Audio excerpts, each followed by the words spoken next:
guys, இன்னைக்கு நம்ம என்ன பார்க்க போறோம்னா 10th ஸ்டாண்டர்ட் 5 மார்க் क्वेश्चन சீரிஸ்ல சாப்டர் 5 தான் பார்க்க போறோம். ஆல்ரெடி நம்ம சாப்டர் 1, சாப்டர் 2 and சாப்டர் 3 க்கு இம்பார்ட்டன்ட் 5 மார்க் क्वेश्चन வந்து ஒரு பிளேலிஸ்டாவே நம்ம சேனல்ல போட்டுக்கிறோம். சோ இப்போ நம்ம பார்க்க வேண்டியது வந்து சாப்டர் 5 தான். சாப்டர் 5ல நம்ம ஆல்ரெடி ரெண்டு கணக்கு போட்டாச்சு. இது வந்து மூணாவது கணக்கு. சோ அந்த கணக்கை நல்லா கவனிங்க. இப்போதான் நம்ம சேனலுக்கு புதுசா வரீங்க அப்படின்னா நம்ம பிளேலிஸ்ட்டை போய் பாருங்க. பார்த்தீங்கன்னா நீங்களே கண்டிப்பா இம்ப்ரெஸ் ஆகுவீங்க. கண்டிப்பா மேக்ஸ்ல நம்ம ஆனுவல் எக்ஸாம்ல நம்ம क्वेश्चन மட்டும் பார்த்தாலே போதும் 10 5 மார்க் உங்களால வந்து அட்டெண்ட் பண்ண முடியும். சரி வாங்க இன்னைக்குள்ள क्वेश्चन குள்ள போலாம். இன்னைக்குள்ள क्वेश्चन என்ன சொல்லிருக்காங்க பாருங்க. A B C D இந்த மூணு புள்ளிகள் இணைகரத்தை அமைக்கும் எனில் x, y இன் மதிப்பை காண்கன்னு கேட்காங்க. அதாவது இது வந்து ஒரு இணைகரத்தை அமைக்கும்னு அவனே சொல்லிட்டான். சோ அப்ப நமக்கு வந்து இந்த புள்ளியில x y யோட மதிப்பு வந்து கேட்காங்க. அது அமைக்கும் அப்படின்னா என்ன அர்த்தம்?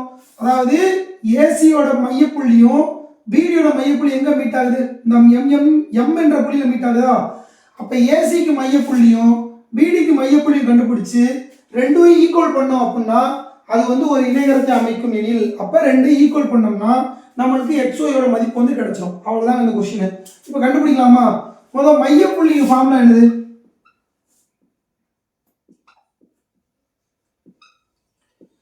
மையப்புள்ளிக்கு ஃபார்முலா என்னது? x1 plus x2 by 2 y1 plus y2 by 2. இதெல்லாம் மையப்புள்ளிக்கு ஃபார்முலா. இப்போ நம்ம எந்தெந்த மையப்புள்ளி ஈக்குவல்? AC யோட மையப்புள்ளியும் BD யோட மையப்புள்ளியும் ஈக்குவல் பண்ணோம்னா நமக்கு ஆன்சர் கிடைச்சிடும். அவ்வளவுதான். இப்போ AC இன் மையப்புள்ளி ஈக்குவல் டு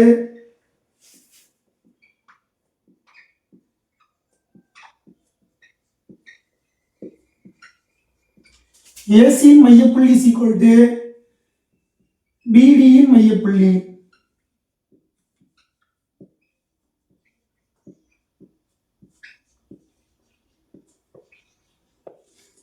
இப்போ AC புள்ளி எடுத்துக்கோங்க. இது வந்து x1 y1 x2 y2. இப்போ BD புள்ளியில இது x1 y1 x2 y2 எப்படினாலும் பேர் கொடுத்துக்கலாம் மையப்புள்ளிக்கு. ஓகேவா? இப்போ AC மையப்புள்ளிக்கு சொல்லுங்க பாப்போம். x1 ஓட வேல்யூ என்னது? 2. x2 ஓட வேல்யூ என்னது? 1. 2 + 1 by 2 y1 ஓட வேல்யூ என்னது? 2 - 3. 2 - 3 by 2 equal BD மையப்புள்ளி. இது BD மையப்புள்ளில x1 என்னது? -2, x2 என்னது? +x. -2 + x by 2 y1 + y2 by 2 தானே. y1 ஓட வேல்யூ என்னது? -3. y2 ஓட வேல்யூ என்னது? +y divided by 2. இப்போ இதை சிம்பிளிஃபை பண்ணுங்க. 2 1 கூட்டினதுனா 3/2 2 - 3 -1/2 equal to இது அப்படியே எழுதுங்க. -2 + x by 2 -3 + y by 2. இப்போ AC ல x ஓட உறுப்பு என்னது? இதுதான் x ஓட உறுப்பு. BD ல x ஓட உறுப்பு என்னது? இதுதானே. அப்போ இது x உறுப்பு, இது y உறுப்பு. இது x உறுப்பு, இது y உறுப்பா? இப்போ x இன் உறுப்பு மட்டும் தனியா எழுதுங்க.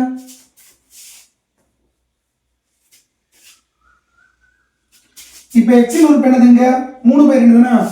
அப்போ 3/2 ஈக்குவல் டு அந்த பக்கம் x இன் உறுப்பு என்ன இருக்கு? -2 + x by 2. இப்போ இந்த மாதிரி ஈக்குவல் அடையாளத்துல பகுதியில ரெண்டுமே ஒரே நம்பரா இருந்தா டைரக்டா நம்ம அடி கொடுத்துடலாம். ஏன்னா எப்படி பார்த்தாலும் இந்த வகுத்துல இருந்து இந்த பக்கம் ரொம்ப என்ன ஆகும்? பெருக்கலா மாறும். அப்ப இப்படி அடி கொடுக்க போல இப்படி ஸ்ட்ரைட்டா அடி கொடுக்கலாம். மிச்சம் என்ன இருக்கு? 3 -2 + x. இப்போ உங்களுக்கு எதோட வேல்யூ தேவை? x ஓட வேல்யூ தான் தேவை. அப்ப அந்த நம்பர் இங்கிட்டு கொண்டு வந்துங்க. 3 - இங்கிட்டு வரும் என்ன ஆகும்? +2 மாறும். x. அப்போ 5 x. அதை மாத்தி எழுதிக்கோங்க. x ஓட வேல்யூ என்னது? 5. நெக்ஸ்ட் என்ன கண்டுபிடிக்கணும்? y ஓட வேல்யூ கண்டுபிடிக்கணுமா? இங்க y ஓட வேல்யூ என்ன இருக்கு? -1/2 இருக்கு. ஈக்குவல் டு அங்க y ஓட வேல்யூ என்ன இருக்கு? -3 + y by 2. இப்படி ஈக்குவலில் பகுதியில் ரெண்டுமே ஒரே நம்ம என்ன சேர்த்துனேன் டைரெக்டாக அடி கொடுக்க சொன்னால் அடி கொடுத்துருங்க. மிச்சம் இருக்கும் -1 -3 + y. நம்மளுக்கு எதோட வெளி தேவை? ஒய்யோட வெளி தான் தேவை. அங்கே ஒய் ப்ளஸில் இருக்குது. அப்போ என்ன செய்யணும்? இந்த நம்பர் எங்கிட்டு கொண்டு வந்துருங்க. -1 + 3 = y. அப்போது 2 = y. அப்போ ஒய்யோட வெளி என்னது? 2. உங்களுக்கு கணக்கில் என்ன கேட்டிருக்காங்க? அமைக்கும் எனில் x, y இன் மதிப்பு தானே கேட்டிருக்காங்க. therefore x = 5, y = 2. இப்படி எழுதி ஒரு கட்டத்தை போட்டு முடிச்சிட்டீங்க அப்படின்னா 5 மார்க் உங்களுக்கு வந்து கன்ஃபார்ம். இதில் உங்களுக்கு என்ன பெருசாக தெரியுது? இணைகரத்தை அமைக்கும்னா நீங்கள் என்ன திங்க் பண்ணணும் அப்படின்னா மொத்தம் இணைகரத்துக்கு எத்தனை முனைகள் இருக்கு? ஒரு முனை, 2 முனை, 3 முனை, 4 முனை. அப்போ 4 முனைனா இது ஒரு முனை, இது ஒரு முனையா? இந்த 2 முனை எந்த இடத்துல மீட் ஆகும்? இந்த M என்ற புள்ளியில் மீட் ஆகுமா? அப்போ உங்களுக்கு ஏசியோட தூரமும் பிசியோட தூரமும் சமம். அதனால தான் நம்ம ஈக்குவல் பண்ணியிருக்கோம். ஈக்குவல் பண்ணி இந்த சிம்பிள் ஃபார்முலா அப்ளை பண்ணிட்டோம் அப்படின்னா இந்த கணக்கு வந்து முடிஞ்சு. இங்கே எதுக்கு நம்ம எக்ஸோட வெளியே எடுத்துக்கோம்?